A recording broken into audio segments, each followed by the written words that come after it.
So hello guys, welcome to science and techmania. कैसे हैं आप सब? सो अगेन यूपी के लिए काफ़ी बुरी न्यूज़ है, यूपी एंड बिहार के लिए, दैट अगेन 48 आवर्स में लाइटनिंग स्ट्राइक हो सकता है। होप सो अभी जो लोकल गवर्नमेंट है वो काफ़ी अच्छे स्टेप्स उठाए और इन सबको हम रिड्यूस कर सकें। So let's get started.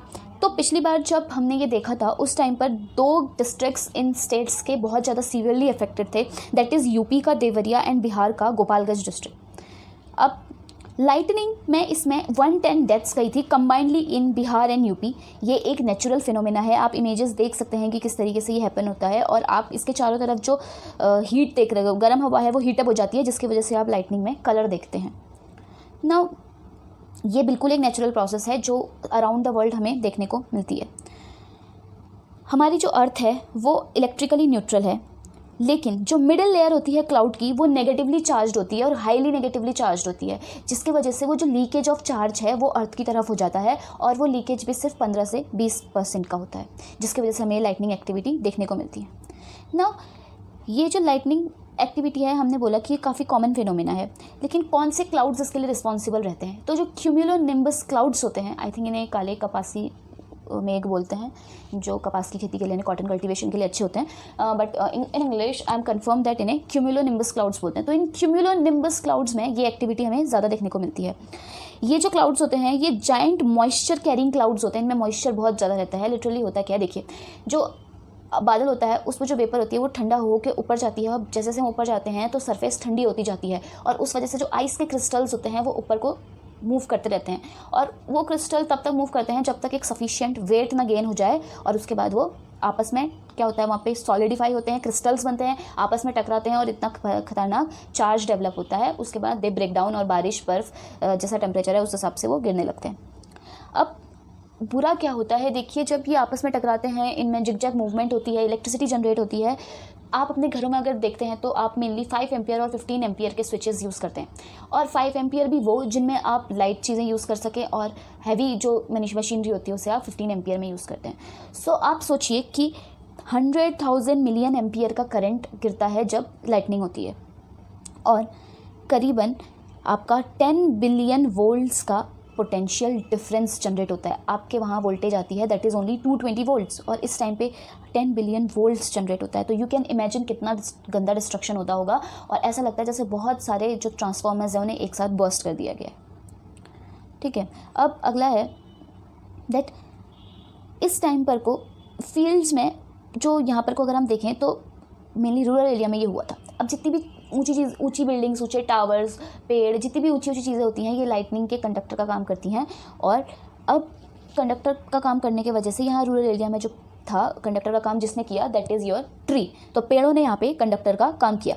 अब सडनली लाइटनिंग स्ट्राइक हुई, ज़मीन पूरी गीली, क्योंकि फार्मर्स क्या करते हैं, बारिश होती है तो वो उस टाइम को कल्टीवेशन के काम में यूटिलाइज़ करते हैं। तो सारे के सारे जो फार्मर्स थे उन्होंने सोचा कि आसपास पेड़ों के वहाँ पे जाके खड़े हो जाते हैं ताकि हम बारिश से बच जाएं कुछ देर। और इसी तरीके से जो गाय मवेशी होते हैं, जो गायें होती हैं, वो भी चारों तरफ उस पेड़ की कैनोपी के रहने लगे।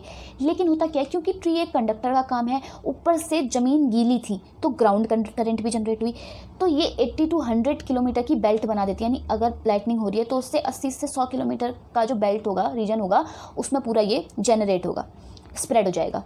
तो उसी तरीके से आप डायग्राम में देख सकते हैं कि किस तरीके से पेड़ ने उसे चारों डायरेक्शन में स्प्रेड कर दिया, और इस तरीके से पूरा ये जो सिनेरियो था ये हुआ।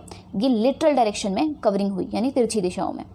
नाउ ग्राउंड करंट होती क्या है, जब भी ज़मीन आपकी गीली होती है तो करंट को स्प्रेड होने में आसानी हो जाती है, क्योंकि पानी अगेन कंडक्टर का काम करता है। तो जो शॉक वेव्स होती हैं वो और ज़्यादा स्ट्रॉन्ग पड़ती हैं, जो कि और ज़्यादा डेंजरस होती हैं। पहले हमने इसमें देखा था, अगर 2018-19 का अगर हम डाटा कलेक्ट करें तो हमने देखा सिर्फ 2500 मौतें सिर्फ इस बिजली गिरने की वजह से हुई हैं। ऊपर से थंडरस्टॉर्म्स, लाइटनिंग, हेलस्टॉर्म, यानी आपका जो ओले गिरना होता है, ये नेचुरल डिजास्टर की कैटेगरी में नहीं रखा गया है, जिसकी वजह से लोगों को प्रॉपर मुआवजा नहीं मिलता, और ना ही इसके लिए प्रॉपर डिजास्टर मैनेजमेंट टीम है जो लोगों को इसके बारे में बार बार जानकारी दे। लेकिन जो उड़ीसा स्टेट है उसने इसे अंडर नेचुरल डिजास्टर रखा हुआ है। अब साइंस और टेक्नोलॉजी यहाँ पर कैसे फेल हुई, तो देखिए, ना ही हमारे पास इनफ डेटा है, ना ही रिसर्च पेपर्स हैं इस फील्ड में, तो हमें एग्जैक्ट हॉटस्पॉट्स पता है कि कहाँ पे कोई गिरेगी। फिर भी कुछ सेंसर्स हैं जैसे लाइटनिंग डिटेक्टिंग सेंसर मशीन्स, लेकिन ये भी 5 से 10 मिनट पहले उसे सेंस कर सकती हैं। उसके अलावा कुछ ऐप्स लॉन्च करी गई हैं, जिनमें आपका दामिनी ऐप जो बिहार ने लॉन्च करी है और वज्रपथ ऐप जो कि आंध्र प्रदेश ने लॉन्च करी है। लेकिन ये भी तभी हेल्प करेंगी जब आप किसानों को अवेयर कराएंगे इन सब चीज़ों को लेकर।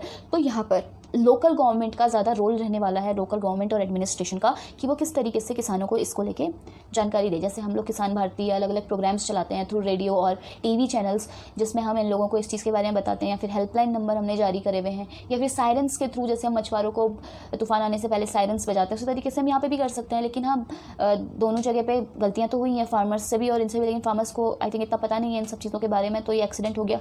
लेकिन अभी अच्छी बात है कि बिहार गवर्नमेंट ने इससे सबक लेते हुए वापस से अभी ये 48 घंटे पहले बता दिया है। लेकिन इतना इनफ नहीं है।